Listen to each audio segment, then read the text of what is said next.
I was attacked at the parking lot of my workplace by 3 men and was hospitalized. After 2 weeks of recovery, I found out that the attack happened because a coworker used my name, ID, to run a fake affair with me just to make her husband jealous. I woke up and saw a pale, worn-out ceiling. I recognized it because when my wife was involved in an accident 2 years ago, I was in the same building and I remembered the patches on the ceiling, couldn't forget it. It was a hospital. Pain was next. It hit me like slow poison, starting with the initial discomfort which gradually turned to throbbing, and then escalating to full-fledged waves of agony which made breathing like a punishment. I could not remember why I was here. Not the not knowing of unanswered questions or unresolved situations. The specific not knowing of lying in a hospital bed with 2 broken ribs and a concussion and running every interaction you've had with every person in your recent memory through your head and coming up with nothing. Absolutely nothing. No explanation. No thread. No moment you can point to and say, there. That's where this started. That specific not knowing is its own kind of pain, separate from the ribs, separate from the headache that arrived with the concussion and stayed for 10 days like an uninvited guest who had nowhere else to go. A pain that sits in a different place and asks a different question. What did I do? I could gradually recover fragments of memories, but it was useless to the point of helplessness. I remember the car park in those fragments. The gray of a November afternoon, my footsteps, the cold, my car 30 meters away, and the specific ordinary thought of left the heating off this morning, it'll be cold inside. Then the men. I don't remember how many there were in the first moment. The first moment was just impact, and the ground and a sound from my own chest that I'd never made before. After that, I remember boots. I remember a voice. I remember the voice saying something I couldn't process, words that didn't arrange themselves into meaning, because my brain was already doing the emergency thing where it closes unnecessary tabs to deal with the immediate situation. Then it all faded to black. And then the hospital ceiling. Megan's face was the first thing I saw clearly. My wife, 12 years in the Metropolitan Police before she left, and 11 years of marriage before that Tuesday, and I know her face the way you know a place you've lived in for a long time. Not just the geography of it, but the specific quality of the light in it at different hours. I knew the face she was wearing when I came around. I had never seen it before, but I knew exactly what it meant. Something serious has happened, and I am holding myself together until I know you're okay, and the moment I know you're okay, something else is going to happen inside me that I'm not going to let you see. I said her name. She said, "Don't try to sit up." I said, "What happened?" She said, 3 men attacked you in the car park. You're in hospital. You have 2 broken ribs and a concussion. You're going to be fine. She said the last sentence, the way you say things you need to be true. I lay there and I thought about the 3 men, and I thought about the car park, and I thought, why? The first 24 hours in hospital I spent mostly sleeping. The concussion made everything soft and unreliable. Megan was there when I was awake, and sometimes when I was asleep I'd surface briefly, and she'd still be there and I'd go back under. When I was properly awake, properly present, the fuzziness beginning to clear, I started thinking. I am a logistics coordinator. I've been at the same company for 4 years, before that a similar role elsewhere. I eat my lunch at my desk. I leave at 5:15, 5:20 on a late day. I drive home. I watch television with my wife. I sleep. I repeat. I am not a person who has enemies.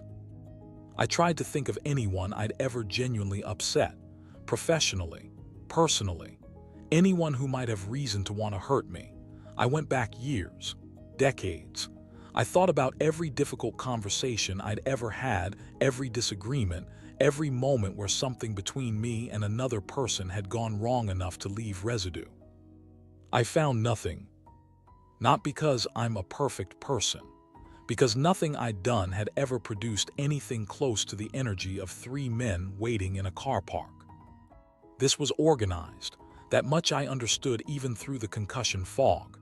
3 men don't arrive at the same place at the same time by accident. They knew where I'd be. They knew when. They knew what I looked like. Someone had told them. But who and why? The why was the question that wouldn't leave me alone. The why was the thing I kept turning over in the long, slow hours of hospital night when Megan had gone home to sleep, and the ward was quiet, and I lay there with my ribs aching and my head aching, and this specific other ache that had no physical location. What did I do? My son came the next morning. He's 19, first year of university. He'd driven 3 hours after Megan called him. He sat next to the bed and looked at me with an expression I'd last seen on him when he was 7 and had fallen off his bicycle and needed to cry but was trying not to. I told him I was fine. He said, "Who did this?" I said I didn't know. He sat with that for a moment. Then he said, "Dad, is there anyone?"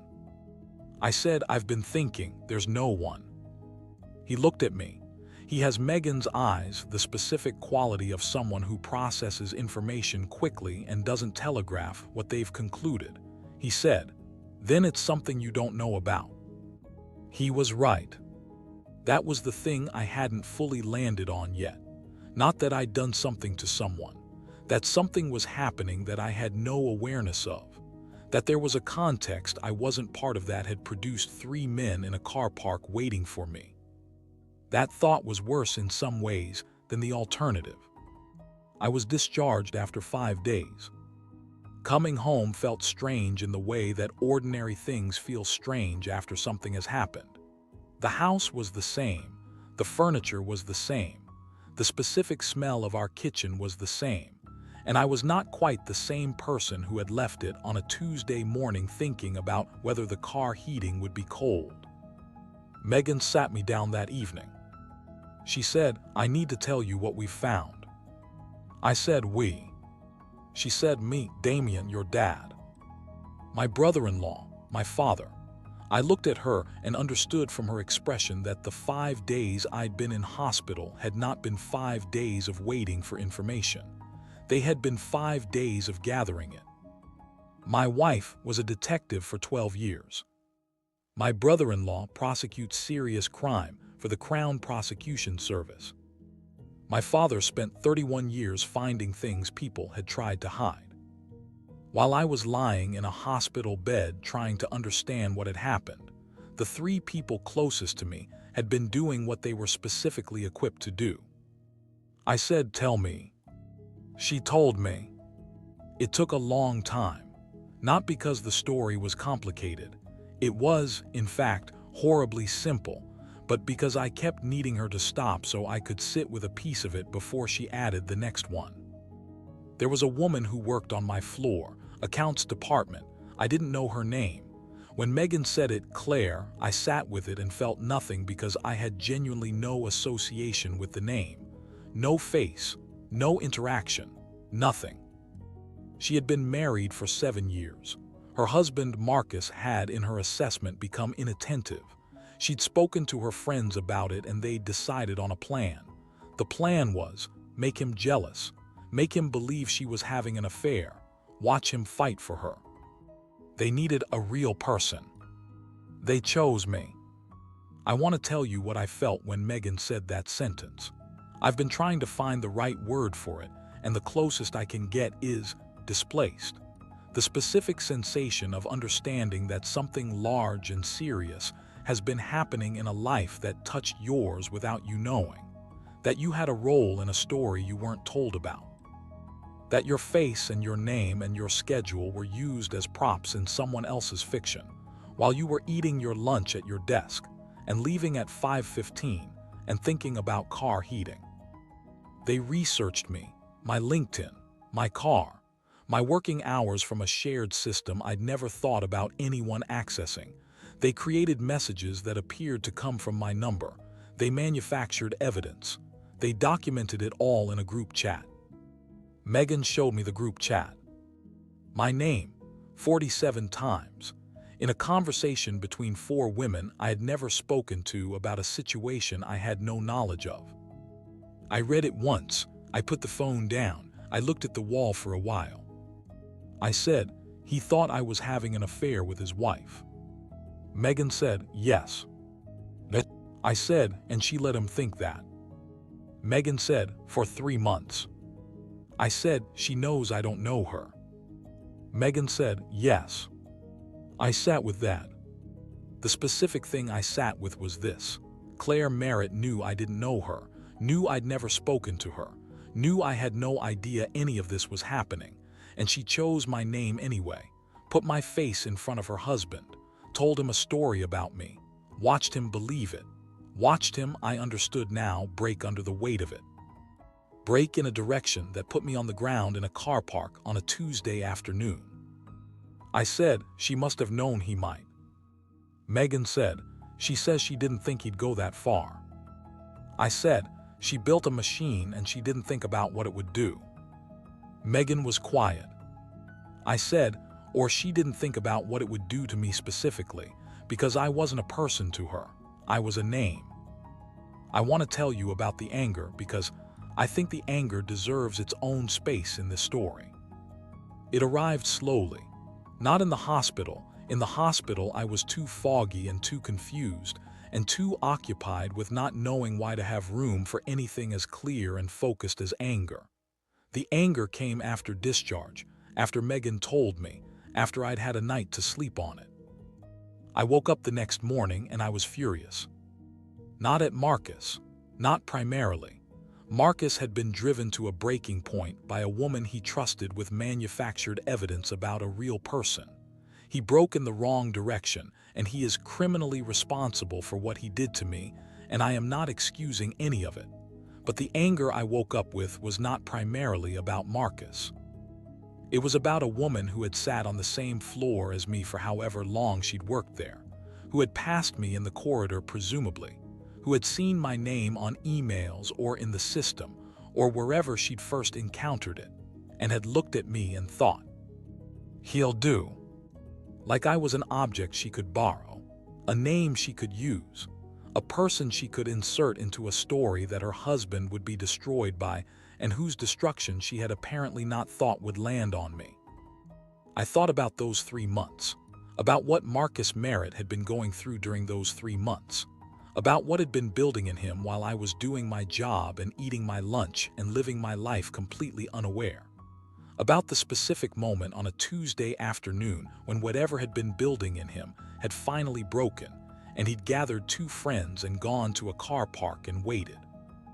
I thought about how close we'd been to each other in that building for 3 months, her on the accounts floor, me on mine, 2 people in the same building, one of us aware of a story and one of us living inside it without knowing it existed.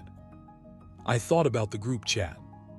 47 times my name in a conversation, celebrating the progress of a plan that put me in hospital. I thought she chose me because I was convenient. I thought, I'm going to make sure that was the most inconvenient decision she ever made. I called Damien that morning. He answered on the second ring. I said, tell me what we can do. He told me. It took a long time and involved legal mechanisms I want to explain because I think they're worth knowing. The assault itself, Marcus and his 2 friends, was straightforward criminally. Megan had ensured the evidence was preserved and presented in the way that a former detective ensures evidence is preserved and presented. The arrests happened within 72 hours of the attack. The charges were assault occasioning actual bodily harm. The secondary case, the case against Claire and her 3 friends, was the more complex one. In English law, causing or inciting another person to commit an offense is itself an offense under Section 44 of the Serious Crime Act 2007. The question was whether Claire and her friends, by systematically manufacturing false evidence involving a real named person and presenting it to a man they knew was increasingly distressed, had intentionally encouraged or assisted the assault on me. The group chat was significant here, not just as evidence of the conspiracy, but as evidence of intent and of the systematic nature of what they'd done. My father, who had spent 31 years reconstructing timelines from fragments and knew exactly how to present a documented sequence of events, built the case file that Damien used to work with the CPS. My father is 71 years old. He drove to London the day after I was discharged. He sat at our kitchen table with his notebook and his laptop, and he worked with the focus of a man who has been waiting his entire career for a reason to be this precise. I watched him work sometimes, just sat in the kitchen and watched him. He didn't say much. At one point he looked up and said, "She picked the wrong name, son." That was all. Marcus Merritt pleaded guilty. He stood in court and said that he had been given information he believed to be true about a relationship between his wife and a named individual, and that he had acted on that information in a way he acknowledged was criminal and wrong. He said he understood now that the information had been false, and that the person he had attacked had been entirely innocent. He looked at me when he said it. I want to tell you what I felt when he looked at me, because I've thought about it a lot since. I felt something I didn't expect to feel. He had been lied to for 3 months by the person he trusted most. He had been shown fabricated evidence about a real person. He had been emotionally tortured, genuinely tortured. I believe that. I believe the pain was real, and it had broken him in a direction that hurt an innocent person. He was standing in a court accepting responsibility for what he'd done to me. He was also the reason I'd been on the ground in that car park. I held both of those things. I didn't forgive him in the grand gesture sense of the word. That's not what happened. What happened was more ordinary and more true. I understood him in a way that made the anger about him specifically less sharp than the anger about the woman who had built the machine that broke him. Claire Merritt was in a different courtroom on a different day. She did not look at me. The outcomes I want to tell you simply. Marcus and his friends were convicted. Marcus received a suspended sentence. The civil claim against him settled at a figure I won't name, but that my solicitor said was appropriate. Claire and her 3 friends were charged under the Serious Crime Act and faced civil claims. 2 pleaded guilty. 1 contested and was convicted. The civil damages awarded by the court reflected, in the judge's specific words, the deliberate, sustained, and reckless nature of the deception that produced the assault. Claire Merritt's marriage ended the week Marcus gave his statement. Her job at my company ended shortly after her conviction. I'm told the consequences for all 4 women extended beyond the legal proceedings. I know this secondhand. I don't follow it closely. I have my own life to be getting on with. My ribs healed. The concussion resolved. The headache that had been my uninvited guest for 10 days packed up and left without ceremony. I park in a different space now at work, not because I'm afraid, because the specific space where it happened has a quality I'd rather not revisit every morning, a small adjustment, a minor accommodation to a specific memory.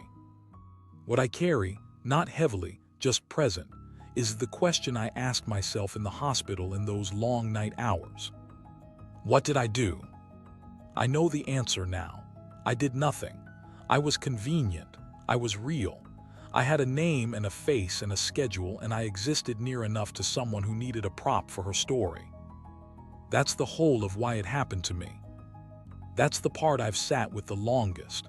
Not the anger, not the legal process, not even the recovery. The specific ordinary randomness of having been chosen because I was there. She needed a name. She looked up from whatever she was doing. She found one. And that was me. Megan asked me once during the recovery whether I wished I'd parked somewhere else that day.